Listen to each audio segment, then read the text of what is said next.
Istimewa Bogor luar biasa.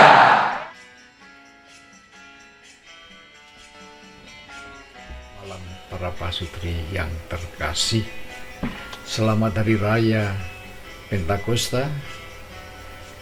We love you, we need you. Pada malam terakhir bulan Maria ini, saya ingin mengajak para pasutri yang terkasih untuk sekali lagi merenungkan peranan Maria dalam hidup perkawinan Anda semua dan juga dalam keluarga kita. Saya ingin mengajak Anda sekalian untuk melihat kembali peristiwa 2000 tahun yang lalu di Kana, di mana Bunda Maria dan Yesus diundang dalam sebuah perkawinan. Nah, kita baca teks Injilnya dari Injil Yohanes. Perkawinan di Kana, Yohanes bab 2 ayat 1 sampai 11. Pada hari ketiga ada perkawinan di Kana yang di Galilea, dan ibu Yesus ada di situ. Yesus dan murid-muridnya diundang juga ke perkawinan itu. Ketika mereka kekurangan anggur, ibu Yesus berkata kepadanya, "Mereka kehabisan anggur." Kata Yesus kepadanya, "Mau apakah engkau daripadaku, ibu? Saatku belum tiba." Tetapi ibu Yesus berkata kepada pelayan-pelayan, "Apa yang dikatakan kepadamu, buatlah itu." Di situ ada 6 tempayan yang disediakan untuk pembasuhan menurut adat orang Yahudi. Masing-masing isinya 2-3 buyung. Yesus berkata kepada pelayan-pelayan itu, "Isilah tempayan-tempayan itu penuh dengan air." Dan mereka pun mengisinya sampai penuh. Lalu kata Yesus kepada mereka, "Sekarang cedoklah dan bawalah kepada pemimpin pesta." Lalu mereka pun membawanya. Setelah pemimpin pesta itu mengecap air yang telah menjadi anggur itu, dan ia tidak tahu dari mana datangnya, tetapi pelayan-pelayan yang mencedok air itu mengetahuinya. Lalu ia memanggil mempelai laki-laki dan berkata kepadanya, "Setiap orang menghidangkan anggur yang baik dahulu, dan sesudah orang itu puas minum, barulah yang kurang baik. Akan tetapi engkau menyimpan anggur yang baik sampai sekarang."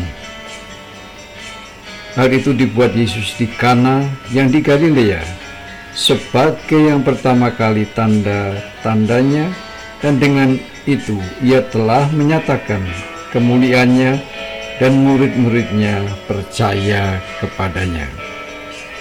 Demikianlah sabda Tuhan. Saudara yang terkasih, di dalam masyarakat Yahudi banyak kelompok-kelompok sosial. Ada Farisi, Saduki, ahli Taurat, ada kelompok Samaria, Herodian, atau kelompok katakanlah kelompok-kelompok masyarakat. Dan juga ada kelompok Anawim, kelompok kecil, miskin, mungkin juga tertindas dan tidak pernah diberi peran penting dalam masyarakat. Inilah kelompok Anawim. Tapi keistimewaan kelompok ini ialah bahwa kelompok ini adalah orang-orang yang tetap setia pada iman nenek moyang mereka. Yahweh adalah satu-satunya Allah mereka. Dan mereka tetap memegang janji dan percaya bahwa janji Allah tidak pernah batal dengan mengutus penyelamat untuk mereka semua. Kelompok inilah yang mengadakan pesta perkawinan. Maka tidak heran kalau dalam kekurangan mereka terjadi peristiwa yang mungkin akan mendatangkan malu berkepanjangan, yaitu kehabisan anggur. Karena anggur bagi kelompok orang-orang di sana, juga mungkin juga di tempat-tempat suku-suku di pedalaman kita, minuman adalah sangat penting untuk menandai sebuah pesta. Maka kehabisan anggur bisa menjadi suatu aib yang berkepanjangan bagi keluarga itu. Nah, disitulah Bunda Maria hadir tengah-tengah kelompok kecil, tidak diperhitungkan, miskin dan berkekurangan, tetapi mempunyai iman. Karena belas kasih hatinya, karena cintanya, karena sayangnya kepada orang-orang kecil, orang-orang miskin, maka Bunda Maria tergerak hatinya untuk memberi pertolongan, supaya keluarga itu keluar dari malu berkepanjangan.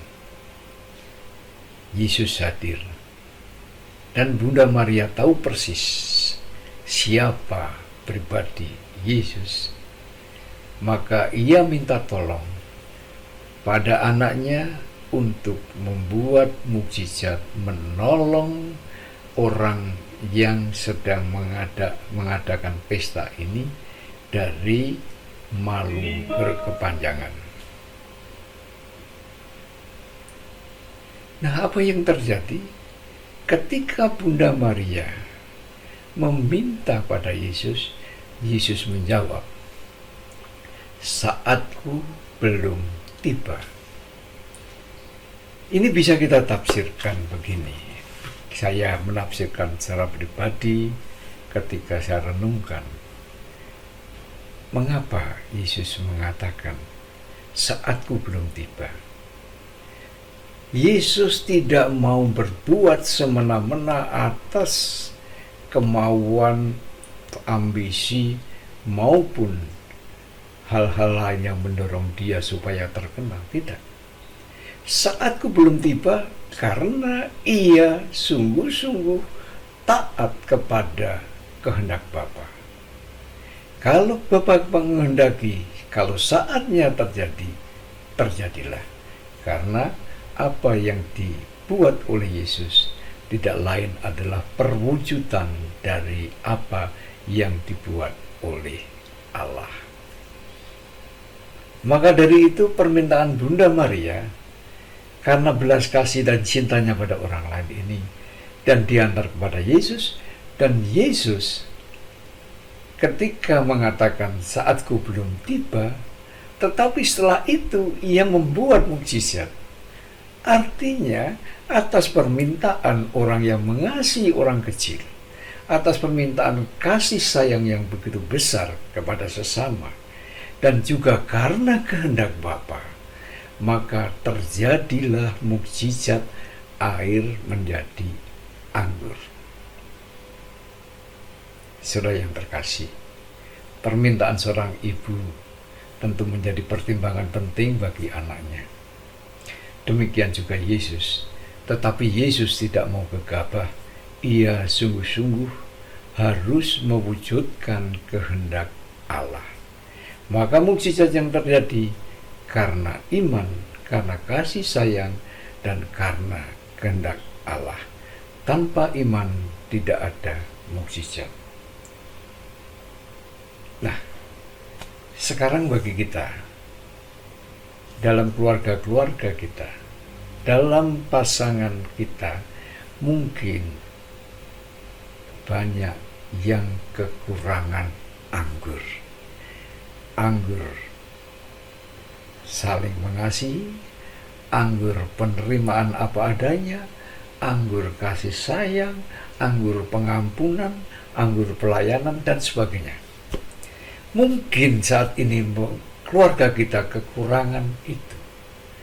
Maka mintalah pertolongan Bunda Maria yang saat ini ada di surga untuk memohon kepada putranya supaya anggur-anggur yang kurang dalam kehidupan perkawinan, anggur-anggur yang kurang dalam keluarga ini sungguh-sungguh dipenuhi oleh Yesus sendiri atas kehendak Bapa. Maka peranan Bunda Maria sangat-sangat penting bagi kehidupan perkawinan kita. Karena Bunda Maria mempunyai hati kepada orang-orang yang kehabisan anggur, yang kekurangan, tetapi mempunyai iman kepercayaan. Nah, inilah kalau kita menghadirkan Bunda Maria dalam perkawinan kita, dalam keluarga Anda, pastilah kita akan ditolong oleh kekuatan Allah sendiri. Ini semua bisa terjadi karena kita menerima Roh Kudus. Kita bisa beriman karena kita didorong oleh Roh Kudus, diberi kekuatan oleh Roh Kudus, dan diberi roh keperkasaan oleh Roh Kudus. Kita berani meminta pertolongan Bunda Maria karena didorong oleh Roh Kudus. Maka kehadiran Bunda Maria dan keterbukaan terhadap Roh Kudus menjadi kunci penting dalam melestarikan, di dalam memperindah, dalam menghidupi perkawinan Anda semua. Maka malam ini saya mengajak BPS melontarkan untuk berbagi perasaan dengan pasangan Anda masing-masing. Bagaimana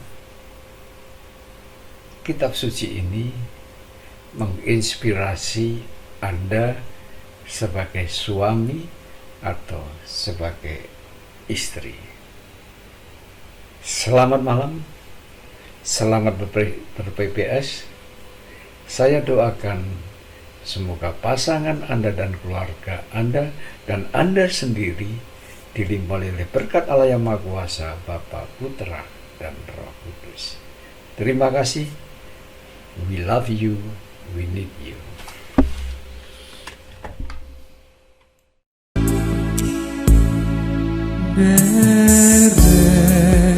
Dewi Maria tentu genggam mana boten yen kuat rasa ibu jago Kanjeng Ratu ing swarga ambo sumara sanyo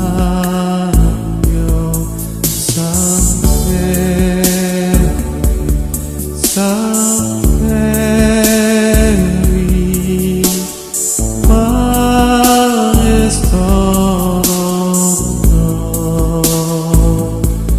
Sampai